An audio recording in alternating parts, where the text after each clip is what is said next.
Assalamualaikum. Welcome back to our channel Studyhood. And today's our topic is part number 4 of exercise 21.3, which is read to your book Mathematics of class 10.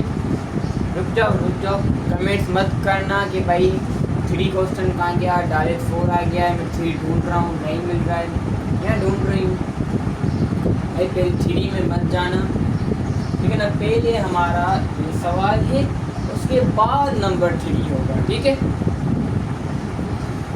क्यों देखो, part 1, part 2, part 4 and part 5 process same, चारों का ही process same है। तो मैंने बोला पहले वो कर लेते हैं, फिर नेक्स्ट थोड़ा अलग होता तरतीब से होगा ना, जो न्यू होगा वो बाद में करेंगे, ठीक है। चलो पता है आप लोगों को क्या करना है। 3x square minus x plus 1 upon x plus 1 square minus x plus 3। अब यहाँ पर आप देख लो कि 3 टर्म्स हैं, यहाँ पर 3 एक्स स्क्वायर एक्स और 3। क्या हम इन लोगों का मिडिल टर्म ब्रेकिंग निकाल सकते हैं? मिडिल टर्म ब्रेकिंग नहीं निकाल सकते भाई। क्यों नहीं निकाल सकते बताओ, सवाल है मेरा। क्यों नहीं निकाल सकते? 3 वैल्यूज है नहीं ना यार, मैंने बोल दिया नहीं निकाल सकता तो नहीं निकाल सकता, बस आता तो। अगर यकीन नहीं है तो करके देखें। अब यहाँ पर हम A1 A2 A3 कितने लिखेंगे यहाँ पर? जल्द में बताऊँगा, नहीं बताऊँगा और कौन बताएगा? अगर आप मेरे पास आए तो नहीं बताऊँगा। और ये आप सिंगल वैल्यू यहाँ पर लिख लेंगे x प्लस 1 प्लस, और अब पहले हमारे पास A1 A2 की जोड़ी थी, अब यहाँ पर A2x प्लस A3 की जोड़ी है। और यहाँ पर एक्स स्क्वायर है ना, अगर यहाँ पर स्क्वायर नहीं होता ना तो इनको अलग अलग करके मिलता, ठीक है। लेकिन अब यहाँ पर स्क्वायर जो है ना वो थोड़ा अलग था, x square minus x plus 3। ये स्क्वायर अगर यहाँ से अगर यहाँ पर होता ना तो मैं इन्हों को यहाँ पर अलग, यहाँ पर अलग ऐसे लिखता। लेकिन अब यहाँ पर चलो, मैंने तो सवाल नहीं लिखा, मैंने पेपर नहीं दिया है। Now we take LCM. भाई एलसीएम निकालना लाजमी है। क्यों लाजमी? क्योंकि हमें इसका डिनोमिनेटर खत्म करना। Minus x plus 3 equal to, ये हमारी बन जाएगी इक्वेशन नंबर 1। नीचे लिख लो। एलसीएम में सोचा मत करो, जो सवाल में वही छाप दो। एक्स प्लस 1 और x square minus x plus 3। अब भाई A1 कहता है भाई मेरे पास x प्लस 1 है, लेकिन अब एलसीएम कहता है भाई अगर आपके पास एक ब्रैकेट है तो ये बड़ी वाली ब्रैकेट तो नहीं है, तो ले लो आप x square minus x plus 3। और अब ये पूरी ये दोनों कहते हैं A2 A3 कह रहे हैं, मेरे पास मतलब ये बड़ी ब्रैकेट तो है। एलसीएम ने क्या कहा, बड़ी ब्रैकेट है लेकिन छोटी ब्रैकेट तो नहीं है। रखो ना, सोचते क्यों मुझे। एक्स प्लस 1 ये तो पढ़ाई हुआ है यार, पढ़ाया हुआ है, फिर भी इतना क्यों सोच रहे हो, क्यों सवाल कर रहे हो? ये ब्रैकेट से मल्टीप्लाई हो रहा है, ये याद रखना, ओके। सब इक्वेशन नंबर 1 डिनोमिनेटर दोनों कैंसिल हो जाएंगे। अब यहाँ पर सवाल आता है भाई, पहले मैं A1 को ख़त्म करूँ या A2 A3 को ख़त्म करूँ? A1 को ख़त्म करना तो अभी मेरे पास जो है ना इसको घेर देना इम्पॉसिबल है, ठीक है। देखो अगर मैं बोलूँ प्लस 3 है, प्लस 3 जगह मैं x पर माइनस 3 रखूँ तो फिर यहाँ पर भी तो x 3 आएगा ना, माइनस 3 आएगा, और माइनस 3 का स्क्वायर क्या होगा हमारे पास? बोलो, प्लस 9, 9। फिर इससे भी नहीं हो सकता, ये नहीं हो सकता, ठीक है। तो फिर हम A2 और A3 को ख़त्म करेंगे। तो A2 A3 को ख़त्म करने के लिए क्या करना पड़ेगा? इस प्लस 1 को ख़त्म करना पड़ेगा। अब प्लस 1 को ख़त्म करने के लिए एक बात पता है आपको भाई, प्लस 1 है उसको मारने के लिए माइनस 1 रखना पड़ेगा। सही, बिल्कुल सही। यहाँ पे लिख लो, put x is equal to -1 in equation 2। ये इक्वेशन E क्यों लिखा है, आगे U A T I O N आप लगा देना, ठीक है। चलो पुट करते हैं। अच्छा यहाँ से बना, मैं अभी यहाँ पर भी पुट करेंगे, ठीक है ना, क्योंकि पूरा है 3x² यानी 3 minus a1x² sorry square minus 1 plus 1 equal to a1 और यहाँ पर -1 का स्क्वायर और यहाँ पर -1 फिर +3 फिर +3 ओके। यहाँ पर प्लस a2x प्लस a3। सवाल करोगे यहाँ पर x पे वैल्यू क्यों नहीं पुट की? भाई मतलब पता है यहाँ पर ये ख़त्म होने वाला है तो क्यों पुट करें यार, टाइम वेस्ट क्यों करूँ? मैं आपको बता दूँगा तो अपना -1 प्लस 1 ये तो करना था हमें, 0 हो गया। अब देखो यहाँ पर इसको डायरेक्ट मल्टीप्लाई नहीं करना, प्लस का स्क्वायर फाइंड करो, -1 स्क्वायर प्लस 1, ठीक है। आपको लिख लो +1 और अब ये माइनस ये भी प्लस हो जाएगा, ये भी +1 ये भी +1, लेकिन ये मल्टीप्लाई हो रहे हैं, ठीक है। ये मल्टीप्लाई हो रहा है तो 3 + 1 ऐसे लिखेंगे, ठीक है। a1 इसका स्क्वायर हमारे पास 1 आ जाएगा और माइनस यहाँ पर भी +1 +3, ओके। समझ में आ रहा है? यहाँ पर ये हमारा बन जाएगा टोटल सब मिलाकर 5 बन जाएंगे। अभी नहीं लिखता, कंफ्यूज नहीं हो करना है ना आप लोगों को। प्लस अब ये 0 इस वैल्यू से मल्टीप्लाई होगी तो ये भी 0 बन जाएगा। a1 की वैल्यू हमारे पास यहाँ पर फाइंड हुई, 0 से प्लस हुआ तो 0 यहाँ पर अगले स्टेप में ख़त्म हो गया, ठीक है। यहाँ पर आकर ख़त्म हो गया। इन सारे वो प्लस करोगे यहाँ पर 5 आएगा, इससे a1 मल्टीप्लाई हुआ 5 से a1, यहाँ पर ये 5 से ये वाला 5 यहाँ पर मल्टीप्लाई हो रहा है, इक्वल टू डिवाइड हो जाएगा 5/5। क्या मैं a1 0 लिखूँ? नहीं ना यार, ये दो तो 1 पड़े हुए, मैं यहाँ पर 1/1 लिखूँगा, लेकिन नीचे 1 नहीं लिखते, ठीक है ना। क्योंकि ये बात लाजमी आप लोगों को याद होनी चाहिए कि एक 1 के साथ इसकी पावर भी है और इसके नीचे 1 भी है। अब वेरिएबल की बारी आती है, भाई वेरिएबल्स के पास भी नीचे पावर है, इसके साथ भी पावर है, इसके पास ऊपर भी 1 है, इसके साथ भी 1 है, नीचे भी 1 है, ऊपर भी 1 है। मेरे ये ना बात अपनी याद रखना, जो मैंने अभी आपको बताई है। हर वेरिएबल एक्स के साथ नहीं, ABCD जितनी भी है, क्योंकि ABCD को हम यहाँ पर मैथ में वेरिएबल्स कहते हैं, ओके।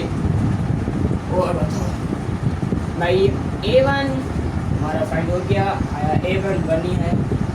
नाउ अब जाओ पीछे फिर से इक्वेशन नंबर 2 में। अब हमें क्या करना है आपको पता है, सब लोगों को पता है कि भाई हम क्या करेंगे। अब हाँ भाई मल्टीप्लाई करेंगे, सही कह रहे, लेकिन ग्रेस करने के बाद बहुत नहीं कर रहे हो तो अपना ये नुकसान करोगे, मेरा कुछ नहीं जाएगा, ठीक है ना। जब मैं पढ़ रहा था मैट्रिक में तो मैं भी नोट करता था, मैं टोटल 3 जर्नल्स फुल किए थे, 300 पेजेस के 3 जर्नल्स। बोलो बताओ,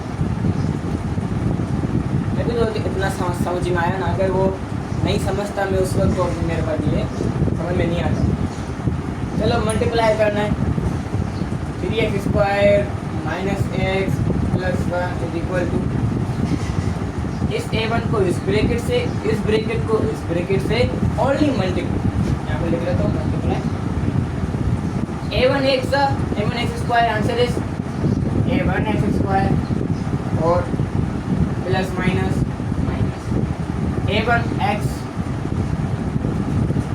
multiply by 3 answer is plus का 3a1। चलो भाई ये तो मल्टीप्लाई हो गया, यहाँ छूट नहीं हमारे यहाँ पर, ठीक है। अब यहाँ पर हम इस ब्रैकेट को इस ब्रैकेट से मल्टीप्लाई करेंगे तो a2x multiply by x answer is plus का a2x²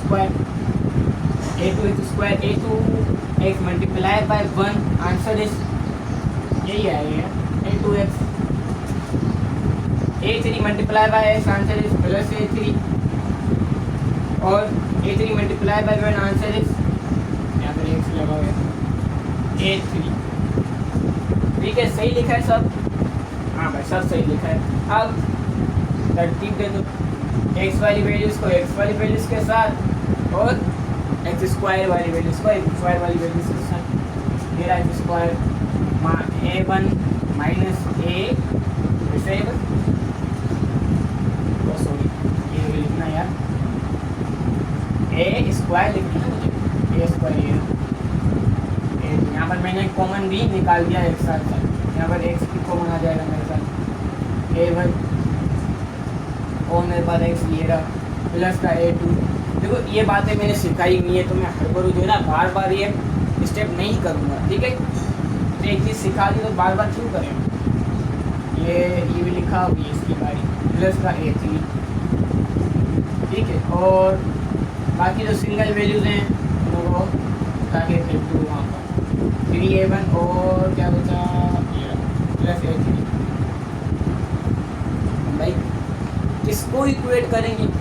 A1 ये हमारे पास, अब कोई यहाँ पर इन तीनों में से किसी एक वैल्यू को देखो, इन दो वैल्यूज़ को देखो जहाँ पर A2 लाजमी और A1 लाजमी हो।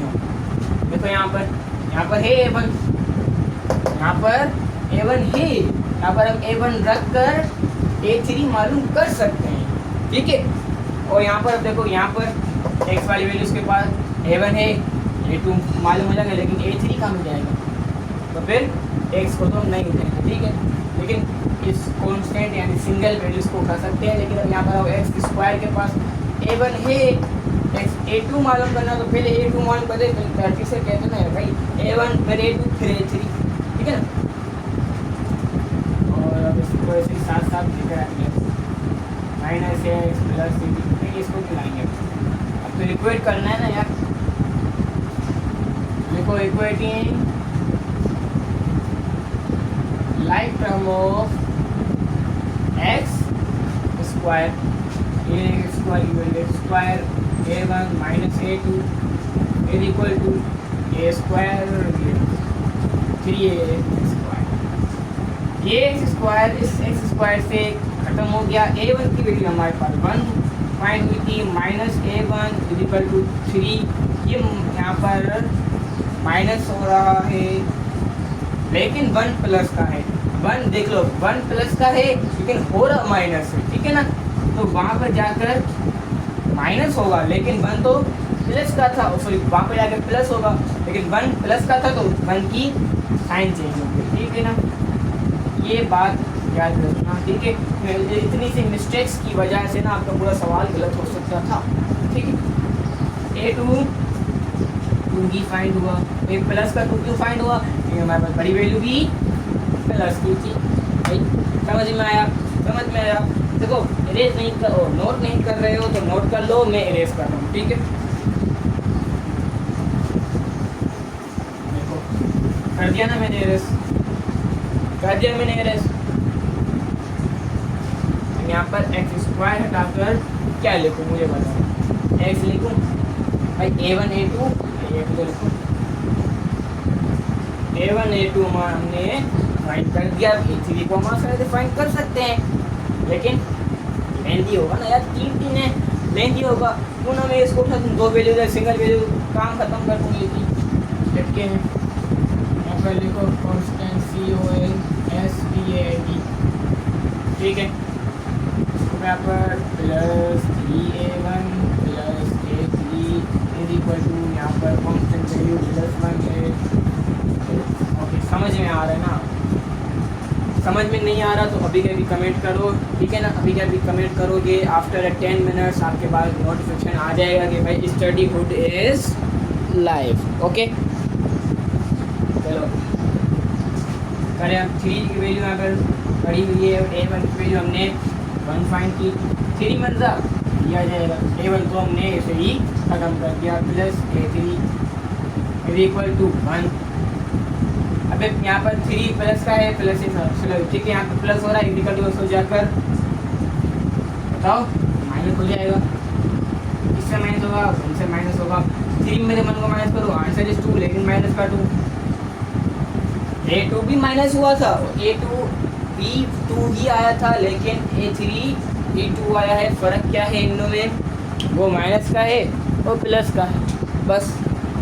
अगर माइनस प्लस का झंझट अगर आप नहीं समझ पाए हो आओगे तो फिर ये सवाल ये क्या पूरी मेट्रिक समझ में आएगी, मेट्रिक क्लास ही नहीं समझ में आएगी। फिर आप फर्स्ट टाइम बोलोगे, क्या बोलोगे भाई, मुझे डॉक्टरेट लेनी है। ओके चलो, A3 तो -2 है, याद नहीं रखेंगे, लेकिन इंसान नहीं भाई, भूल जाएंगे। A3 -2, अगर एक दफ़ा अगर वैल्यूज भूल गए तो फिर से फाइंड करनी पड़ेगी ना यार। पहले को put the value of A1 and A2 and A3 in equation 1, in equation 1 लिख लो, लिखो और घर जाओ यार। -x + 1 upon x + 1 x square -x + 3 is equal to A1 की जगह पर 1 लिखेंगे, 1 अपॉन x + 1 प्लस A2 और A3। A2 की हमने क्या वैल्यू फाइंड की थी, 2 फाइंड की थी, यहाँ पर 2x। अब यहाँ पर देखो A3 यहाँ पर माइनस का है, लेकिन यहाँ पर प्लस था तो माइनस प्लस माइनस आएगा, -2। ये बात मेरी याद रख लो, जब भी प्लस माइनस के आपस में जंग होती है तो फिर माइनस ही जीतता है। ओके, नीचे हम क्या लिखेंगे, x² - x + 3 और आंसर, ठीक है भाई, वो माइनस के बाद फाइंड किया हमने, ठीक है। चलो, समझ में आया होगा, मुझे पूरा यकीन है। अगर जो चीज़ एक स्टेप में मुझे कुछ समझ में ना आया हो ना तो मुझे बता दो। अगर छोटी सी बात होगी तो मैं आपको वही कमेंट्स बॉक्स में ही एक्सप्लेन कर दूंगा, लेकिन अगर कोई बड़ी बात हुई, अगर कुछ ज़्यादा कुछ कॉन्सेप्ट समझ में नहीं आए तो आफ्टर 10 मिनट्स आपके पास नोटिफिकेशन आ जाएगा कि स्टडी मोड इज़ लाइव, ये मेरी गारंटी है, ठीक है। तो फिर लाजमी कमेंट में मुझे बता देना, और हाँ अगर समझ में आया हो तो अपने दोस्तों में लाजमी शेयर करना। मिलते हैं अपनी नेक्स्ट वीडियो में, तब तक के लिए अल्लाह हाफिज़ एंड थैंक्स फॉर वॉचिंग।